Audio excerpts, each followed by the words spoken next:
मैंने बताया कि ये मैसेज 7 लेयर के थ्रू ही जाएगा और ये 7 लेयर ही आपका OSI मॉडल है। वीडियो में आगे बढ़ने से पहले आपको एक बात समझाना जरूरी है कि OSI मॉडल कोई सॉफ्टवेयर नहीं है, एक अप्रोच है या आप इसे ब्लूप्रिंट भी कह सकते हैं। ये हमें बतलाता है कि दो डिवाइस जिसका आर्किटेक्चर या ऑपरेटिंग सिस्टम अलग अलग हो, उनके बीच डेटा कम्युनिकेट या डेटा ट्रांसफर कैसे होता है, ये हमें OSI मॉडल समझाता है। OSI stands for open system interconnection. इसको ISO, इसका फुल फॉर्म है इंटरनेशनल ऑर्गेनाइजेशन फॉर स्टैंडर्डाइजेशन, ने ईयर 1984 में बनाया था। OSI मॉडल समझने से पहले आपको दो बातें ध्यान में रखनी पड़ेगी। वो बातें क्या क्या हैं? पहली बात, इसमें 7 लेयर होती हैं और एवरी लेयर के पास स्पेसिफिक फंक्शनलिटी होती है। दूसरी बात यह है कि ये सातों लेयर एक साथ काम करती हैं डेटा को एक नेटवर्क से दूसरे नेटवर्क में ट्रांसमिट करने के लिए। ये तो हो गई थोड़ी सी अब आ जाइए आप काम की बात पे। ए ऊपर की 3 लेयर जिनको हम सॉफ्टवेयर लेयर बोलते हैं और ए नीचे की 3 लेयर जिनको हम हार्डवेयर लेयर बोलते हैं और बीच में ये जो ट्रांसपोर्ट लेयर है इसको हम heart of the OSI model बोलते हैं, क्योंकि ये सॉफ्टवेयर लेयर और हार्डवेयर लेयर के बीच में डेटा कम्युनिकेशन का काम करती है। चलो अब हम एप्लीकेशन लेयर की ओर चलते हैं। एप्लीकेशन लेयर को समझने से पहले आपको एक बात समझना बहुत जरूरी है। अगर आप एक बात समझ गए मेरी तो आप एप्लीकेशन लेयर पूरी तरीके से समझ जाएंगे, आपको बिल्कुल भी कंफ्यूजन नहीं होगा। एप्लीकेशन लेयर का मतलब ये नहीं होता कि हम कंप्यूटर एप्लीकेशन जैसे कि क्रोम, ब्रेव वगैरह वगैरह की बात कर रहे हैं। नहीं, हम इनकी बात नहीं कर रहे हैं। हम एप्लीकेशन लेयर के अंदर के प्रोटोकॉल्स की बात कर रहे हैं। प्रोटोकॉल्स क्या होते हैं? प्रोटोकॉल्स को यूं समझो कि ये सेट ऑफ रूल्स होते हैं। किसी काम को करने के लिए इंस्ट्रक्शन होता है कि ऐसे एक काम होगा, जिससे एप्लीकेशन जैसे कि क्रोम, व्हाट्सएप, ब्रेव वगैरह वगैरह इंटरनेट पे या नेटवर्क पे प्रॉपर्ली वर्क करे। एप्लीकेशन लेयर नेटवर्क एप्लीकेशंस द्वारा यूज की जाती है, जैसे कि क्रोम, ब्रेव, ये सभी एप्लीकेशन लेयर के प्रोटोकॉल्स को यूज करते हैं। सभी ब्राउजर जो इंटरनेट का यूज करते हैं वो एप्लीकेशन लेयर पर डिपेंड होते हैं। एप्लीकेशन लेयर के अंदर वैसे तो कई प्रोटोकॉल्स होते हैं जो डिफरेंट काम करने में हेल्प करते हैं। सच कहूं तो ये सभी प्रोटोकॉल्स मिलके एप्लीकेशन लेयर को ही बनाते हैं। ये वेरियस नेटवर्क सर्विसेज की बेस होती है। नेटवर्क सर्विसेज जैसे कि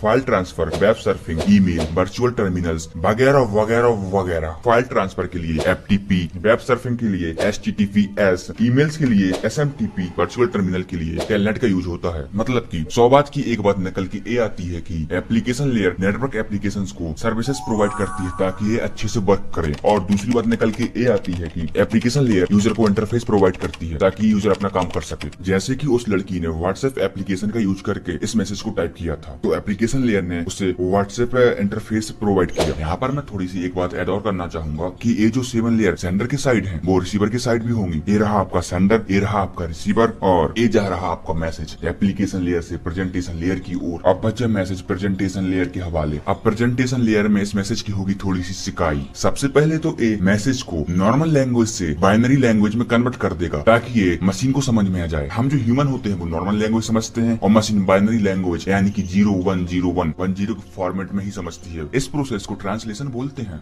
अब ये काम करने के बाद प्रेजेंटेशन लेयर अपना दूसरा काम करेगी। ये बिट्स को रिड्यूस कर देगी। बिट्स को रिड्यूस करने की प्रोसेस को डेटा कंप्रेशन बोलते हैं। इससे फाइल की साइज छोटी हो जाती है। जैसे कि 5 MB की फाइल हो वो 2 MB की बन जाएगी। जैसा कि आपने व्हाट्सएप पे देखा होगा, जब कोई आप पिक सेंड करते हैं तो उसकी साइज ऑटोमेटिक कम हो जाती है। वो प्रेजेंटेशन लेयर ही करती है। डेटा कंप्रेशन लॉसी भी हो सकता है और लॉसलेस भी हो सकता है। डेटा कंप्रेशन के बाद अब प्रेजेंटेशन करेगी अपना तीसरा काम। इस मैसेज को कोई और ना देख ले और कोई और ना पढ़ ले, इसके लिए प्रेजेंटेशन लेयर इस मैसेज को रीडेबल फॉर्मेट से अनरीडेबल फॉर्मेट में चेंज कर देगी। इस प्रोसेस को एनक्रिप्शन बोलते हैं। सेंडर साइड डेटा एनक्रिप्टेड होगा और रिसीवर साइड डेटा डिक्रिप्टेड होगा। प्रेजेंटेशन लेयर में एनक्रिप्शन और डिक्रिप्शन का काम SSL यानी कि सिक्योर सॉकेट लेयर करता है। अब 100 बात की 3 बातें। प्रेजेंटेशन लेयर में 3 फंक्शन परफॉर्म करती है: translation, data compression, encryption and decryption. अब इस मैसेज को प्रेजेंटेशन लेयर सेशन लेयर को सेंड कर देगी। सेशन लेयर का काम क्या होता है? इसका एक बड़ा सिंपल सा काम होता है। सेंडर और रिसीवर के बीच एक कनेक्शन का सेशन एस्टेब्लिश करना होता है। ये लेयर सेंडर और रिसीवर के बीच कनेक्शन का सेशन स्टार्ट करती है। अगर एक बार सेशन स्टार्ट हो गया तो ये लेयर उस सेशन को मैनेज करती है कि जब तक डेटा फ्लो हो रहा है दो डिवाइस के बीच, जब तक ये सेशन क्लोज ना हो। मान लो कोई पर्सन डेटा सेंड कर रहा है और वो डेटा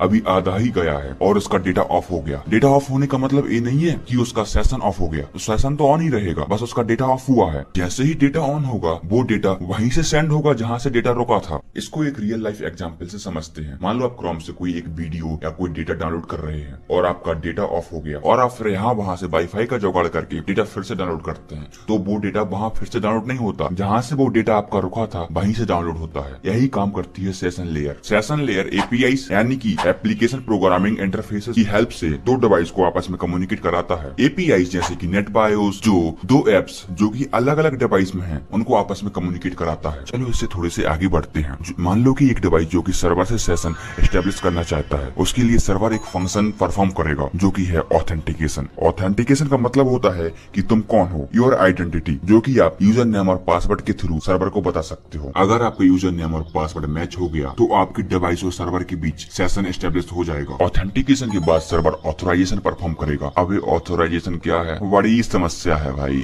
ऑथोराइजेशन एक प्रोसेस है जो कि यह चेक करती है कि आप उस डेटा को एक्सेस करने के लिए योग्य हो। इफ हो तो आपको वो डेटा सेंड कर देगी, अगर नहीं हो तो बोल देगी मत। इसमें भी भैया 100 बात की 3 बातें। सेशन लेयर 3 फंक्शन पर काम करती है। पहला सेशन मैनेजमेंट, दूसरा ऑथेंटिकेशन और तीसरा ऑथोराइजेशन। अब वो message session layer transport layer को सेंड कर देती है। ट्रांसपोर्ट लेयर के 3 काम होते हैं। First segmentation, second flow control, third error control. सबसे पहले तो ट्रांसपोर्ट लेयर उस मैसेज को स्मॉल डेटा यूनिट्स में डिवाइड कर देगी जिनको सेगमेंट्स बोलते हैं। इसने मैसेज को तो डिवाइड कर दिया, लेकिन इससे एक दिक्कत होगी। मान लो कि लास्ट वाला सेगमेंट पहले पहुंच गया और पहले वाला सेगमेंट लास्ट में पहुंचा तो रिसीवर एप्लीकेशन को दिक्कत होगी। उसे ये मैसेज समझ में नहीं आएगा कि आखिर ये मैसेज है क्या। इस प्रॉब्लम को सॉल्व करने के लिए इस सेगमेंट में transport layer sequence number add कर देगी ताकि वो मैसेज रिसीवर के पास पहुंच के सही सीक्वेंस में अरेंज हो जाए और वो रिसीवर एप्लीकेशन को समझ में आ जाए। सीक्वेंस नंबर के साथ साथ ट्रांसपोर्ट लेयर पोर्ट नंबर भी ऐड कर देती है। अब ये पोर्ट नंबर किस लिए? पोर्ट नंबर इसलिए क्योंकि हमारे मोबाइल में बहुत सारे एप्स इंस्टॉल होते हैं जैसे कि फेसबुक, व्हाट्सएप, इंस्टाग्राम, स्नैपचैट वगैरह वगैरह। तो ये मैसेज किस ऐप में जाना है, व्हाट्सएप में जाना है, इंस्टाग्राम में जाना है, स्नैपचैट में जाना है, पोर्ट नंबर उसके लिए काम करता है। सोचो अगर पोर्ट नंबर नहीं होगा तो क्या होगा। उसने मैसेज किया व्हाट्सएप पे, आ गया इंस्टाग्राम पर, और मजे की बात यह है कि इंस्टाग्राम उसकी जीएफ के मोबाइल में लॉगिन है, तो वहीं सब सत्यानाश हो जाएगा। अब आते हैं दूसरी फंक्शनैलिटी की ओर जो कि है फ्लो कंट्रोल। मान लो एक सर्वर है और एक मोबाइल है। अब सर्वर 100 Mbps की स्पीड से डेटा ट्रांसफर कर सकता है और आपका मोबाइल बेचारा बिद्दू सा वो केवल 10 Mbps की स्पीड से ही डेटा प्रोसेस कर सकता है। अब मोबाइल सर्वर से कुछ डेटा डाउनलोड करने लगा और सर्वर भैया 80 MB पर सेकंड की स्पीड से धड़ाधड़ डेटा सेंड करने लगा। अब इतनी 10 MB पर सेकंड ही है तो सर्वर अब 10 MB पर सेकंड की स्पीड से ही डेटा ट्रांसफर करेगा। ऐसे ही अगर सर्वर कम स्पीड यानी कि 5 MB पर सेकंड की स्पीड से डेटा सेंड कर रहा होता तो मोबाइल बोलता छाती चौड़ी करके कि मेरी स्पीड 10 MB पर सेकंड है, थोड़ी सी अपनी स्पीड बढ़ाओ। अब जो थर्ड काम करती है ट्रांसपोर्ट लेयर वो है एरर कंट्रोल। एरर को कंट्रोल अपन बाद में करेंगे, पहले समझ लेते हैं कि एरर आकर क्यों होती है।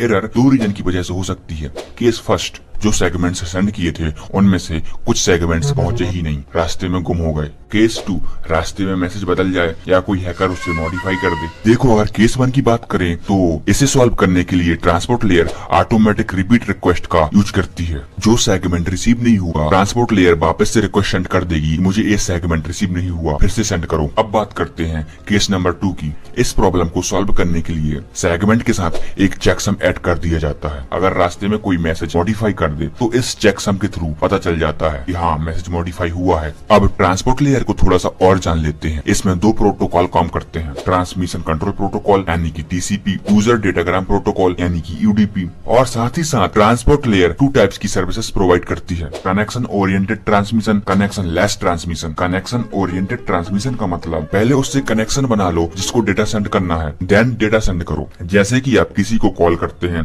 तो सबसे पहले आप रिंग करेंगे, देन वो रिसीव करेगा। जैसे ही उसने रिसीव किया कनेक्शन एस्टेब्लिश हो जाएगा, फिर आप डेटा फ्लो करो धड़ाधड़। कनेक्शन ओरिएंटेड ट्रांसमिशन TCP की हेल्प से होता है। कनेक्शन लेस ट्रांसमिशन मतलब कि बिना कनेक्शन बनाए ही डेटा को ट्रांसमिट करना। जैसे कि आप कोई वीडियो देख रहे हो, वहाँ कोई कनेक्शन नहीं बना आपका, वीडियो किसी भी रास्ते से आ रही है तो वो UDP के थ्रू होता है। UDP फास्ट होता है क्योंकि इसमें कोई फीडबैक नहीं मिलती, जबकि TCP स्लो होता है क्योंकि इसमें फीडबैक मिलती है। अब इसमें भी 100 बात की 5 बातें। पहला सेगमेंटेशन, दूसरा फ्लो कंट्रोल, तीसरा एरर कंट्रोल, चौथा कनेक्शन ओरिएंटेड ट्रांसमिशन, पांचवा कनेक्शन लेस ट्रांसमिशन। इसके बाद सेगमेंट्स ट्रांसपोर्ट लेयर से नेटवर्क लेयर में आ जाएंगे। नेटवर्क लेयर में उन्हीं सेगमेंट्स को हम पैकेट्स बोलते हैं। नेटवर्क लेयर 3 फंक्शंस पर वर्क करती है, logical addressing, routing, path determination. Logical addressing, इसमें डेटा पैकेट्स को एक लॉजिकल एड्रेस असाइन किया जाता है जो सेंडर और रिसीवर का एड्रेस होता है। इस एड्रेस को IP एड्रेस बोलते हैं। इसके थ्रू नेटवर्क में इंटरमीडिएट डिवाइस को इंफॉर्मेशन मिलती है कि ये डेटा पैकेट कहाँ से आया है और इस डेटा पैकेट को कहाँ पे भेजना है। राउटिंग एक मेथड है जो जो कि डेटा पैकेट्स को सोर्स से डेस्टिनेशन तक ले जाती है। डेटा पैकेट्स को सोर्स से डेस्टिनेशन तक ले जाने में ये आईपी एड्रेस की हेल्प लेती है। जैसे कि इस मैसेज में सोर्स एड्रेस यानी लड़की के मोबाइल का एड्रेस और डेस्टिनेशन एड्रेस यानी कि लड़के के मोबाइल का एड्रेस ऐड कर दिया गया है, ताकि यह मैसेज सही मोबाइल पर पहुंचे, किसी गलत डिवाइस में यह मैसेज ना पहुंच जाए। Path determination. अब नेटवर्क लेयर बहुत सारे पाथ में से कोई एक शॉर्टेस्ट और फास्टेस्ट पाथ डिसाइड करेगी कि किस पाथ से पैकेट्स को सेंड करना है, ताकि जल्दी से जल्दी पैकेट्स डेस्टिनेशन तक पहुंच जाएं। अब वो मैसेज डेटा लिंक लेयर के पास आ जाएगा। डेटा लिंक लेयर इस मैसेज में हेडर एंड टेलर ऐड कर देती है। हेडर एंड टेलर ऐड होने के बाद इसको हम फ्रेम बोलते हैं और इस प्रोसेस को हम फ्रेमिंग बोलते हैं। सबसे पहले हेडर के अंदर फ्रेम स्टार्ट होता है, जो कि हमें यह बताता है कि फ्रेम यहाँ से स्टार्ट है, आप यहाँ से मैसेज रीड करना शुरू कर सकते हैं। फिर होता है MAC address. MAC address device का फिजिकल एड्रेस होता है। ए हर डिवाइस का 12 डिजिट प्लस अल्फाबेट का यूनिक एड्रेस होता है। यहाँ ध्यान देने वाली बात यह है कि दो टाइप्स के एड्रेस होते हैं। पहला आईपी एड्रेस जो नेटवर्क लेयर में दिया जाता है, दूसरा मैक एड्रेस जो डेटा लिंक लेयर में दिया जाता है। आईपी एड्रेस को हम नेटवर्क लेयर में देख चुके हैं, अब हमें देखना है मैक एड्रेस को। मैक एड्रेस जो होता है वो नेटवर्क इंटरफेस कार्ड यानी कि एनआईसी को असाइन किया जाता है। अब आपके मन में एक डाउट आ रहा होगा कि आईपी एड्रेस और मैक एड्रेस में क्या डिफरेंस है। तो डिफरेंस ये है कि जो आईपी एड्रेस होता है वो इंटरनेट पर राउटिंग के लिए काम करता है, और जो मैक एड्रेस होता है वो लोकल कनेक्शन के लिए काम करता है। लोकल कनेक्शन जैसे कि वाईफाई, ब्लूटूथ। मान लो कि आपका मोबाइल आपकी स्पीकर से कनेक्ट है, तो वो मैक एड्रेस के थ्रू कनेक्ट है। आपके लैपटॉप को माउस से कनेक्ट करना, वो भी वायरलेस मीडियम के थ्रू। ये सब मैक की हेल्प से होता है। और टेलर के अंदर जो होता है वो होता है एरर डिटेक्शन और फ्रेम स्टॉप। एरर को डिटेक्ट हम चेकसम के थ्रू करते हैं। इसमें हम चेकसम ऐड कर देते हैं, फिर रिसीवर साइड उसी चेकसम को मैच करते हैं कि ये मैच हो रहा है या नहीं हो रहा। अगर चेकसम मैच हो गया तो आपका मैसेज सही है, अगर चेकसम मैच नहीं हुआ तो मैसेज में कुछ एरर है। अगर इसको एरर मिल गई तो ये एरर को करेक्ट करने की कोशिश करेगी। तो ए लेयर मेनली 4 फंक्शन पे काम करती है। पहला फ्रेमिंग जो हम देख चुके हैं, दूसरा एड्रेसिंग, ये भी देख लिया हमने मैक एड्रेस, तीसरा है फ्लो कंट्रोल। ए लेयर भी फ्लो को कंट्रोल करती है, कंसेप्ट वही है जो ट्रांसपोर्ट लेयर में था। और चौथा है एरर कंट्रोल, जो कि हमने अभी देखा है। नाउ अब तक आपने देखा कि एप्लीकेशन लेयर में टाइप हुआ डेटा ट्रांसपोर्ट लेयर में सेगमेंट्स के रूप में चेंज हुआ, नेटवर्क लेयर में पैकेट में चेंज हुआ, एंड डेटा लिंक लेयर में फ्रेम में चेंज हुआ। अब जो मैसेज डेटा लिंक लेयर में है वो बिट्स मींस 011010 के फॉर्मेट में है। यहाँ तक कि हेडर एंड टेलर भी 0110 के फॉर्मेट में है, यानी कि डिजिटल फॉर्मेट में है। अब ये मैसेज फिजिकल लेयर में आ जाएगा। फिजिकल लेयर इन बिट्स को सिग्नल्स में कन्वर्ट कर देगी। ए सिग्नल किसी भी टाइप के हो सकते हैं, जैसे कि electrical signal, light signal and radio signal. A signal electrical signal होंगे अगर मैसेज ट्रांसमिट करने के लिए कॉपर केबल का यूज हो रहा हो तो। ए सिग्नल लाइट सिग्नल हो सकते हैं अगर मैसेज ट्रांसमिट करने के लिए ऑप्टिकल फाइबर का यूज हो रहा हो तो। और ए सिग्नल रेडियो सिग्नल भी हो सकते हैं अगर डेटा ट्रांसमिट का मीडियम एयर हो तो। सो सिग्नल फिजिकल लेयर जनरेट करती है, बट ये डिपेंड करता है कि दो डिवाइस के बीच में डेटा किस मीडियम में हो रहा है। अब ये मैसेज लड़के के पास फिजिकल लेयर में पहुंच जाएगा। अब फिजिकल लेयर इन सिग्नल्स को बिट्स में कन्वर्ट कर देगी और डेटा लिंक लेयर को फ्रेम के रूप में भेज देगी। अब data link layer header and trailer check करेगी एंड उसे रिमूव कर देगी, एंड देन इसको पैकेट के फॉर्म में नेटवर्क लेयर को सेंड कर देगी। अब नेटवर्क लेयर आईपी एड्रेस को चेक करेगी और आईपी एड्रेस को रिमूव करके ट्रांसपोर्ट लेयर को सेंड कर देगी। इसके बाद transport layer sequence number, port number, checksum को चेक करेगी और उसको रिमूव कर देगी और डेटा आगे सेशन लेयर को सेंड कर देगी। सेशन लेयर से डेटा प्रेजेंटेशन लेयर के पास जाएगा। प्रेजेंटेशन लेयर मैसेज को अब डिक्रिप्ट करेगी और वापस अपने रियल फॉर्मेट में चेंज कर देगी। अब वो मैसेज एप्लीकेशन लेयर में जाएगा और वहां से वो लड़का उस मैसेज को रीड कर लेगा। इस प्रकार से उस लड़की का काम बन जाएगा।